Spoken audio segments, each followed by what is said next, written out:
ಹೂ ತೆರೆಯುತ್ತಿದೆ ಹೊರಟಿರುವ ನಸುಕಿನಲಿ, ತೊರೆಯದೆಯೇ ಕುಣಿಯುತ್ತಿದೆ ಮನಸ್ಸಿನಲ್ಲಿ.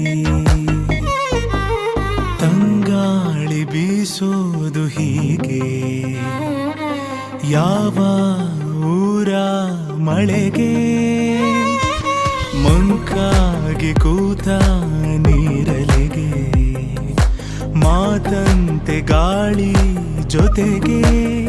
ಯಾರ ಕರೆಗೆ ನದಿಯು ಹೊರಳಿತು ಈಗ ಹೊಸತರ ಬೇಗ.